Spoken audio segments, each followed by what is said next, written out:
صدر کل ہند مجلس تعمیر ملت محمد ضیاء الدین نیر کی صدارت میں اسکول اور جونیئر کالج طلباء کے مستحق ضرورت مند طلباء و طالبات میں اسکالرشپس کی تقسیم تقریب کا اردو مسکن خلوت میں انعقاد عمل میں آیا۔ تقریب کا مقصد یتیم یسیر ہونہار طلباء و طالبات کی تعلیمی حوصلہ افزائی کرنا ہے۔ اس سلسلے کے تحت آج تقریباً 200 طلباء کو اسکالرشپ دی گئی۔ تقریب میں مہمان خصوصی کی حیثیت سے M S group of institution کے ڈائریکٹر محمد لطیف، محمد معظم، محمد انور، معروف عالمی body builder Mir Mohtasham Ali Khan, trustee Babu Khan trust Shamim Shahrza, سابق خازن تعمیر ملت سید شفیع اللہ ایڈوکیٹ، نائب صدور کل ہند تعمیر ملت ڈاکٹر محمد مشتاق علی، ڈاکٹر وحاج الدین صدیقی، خواجہ فرید شرفی، جنرل سیکریٹری عمر احمد شفیق، کنوینر جلسے و نائب معتمد تعمیر ملت محمد سیف الرحیم قریشی، جوائنٹ کنوینر زین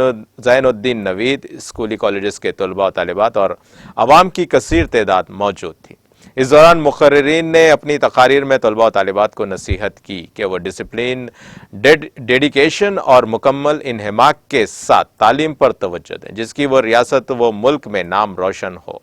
لوگ یاد رکھیں، تقریب کا آغاز حافظ و قاری ملک محمد اسماعیل خان کی قرأت کلام پاک سے ہوا اور ہدیہ نعت محمد عبدالرافع نے پیش کیا۔ اختتام پر جنرل سیکریٹری کل ہند تعمیر ملت عمر احمد شفیق نے میڈیا سے بات کرتے ہوئے تقریب کے اغراض و مقاصد بتائے۔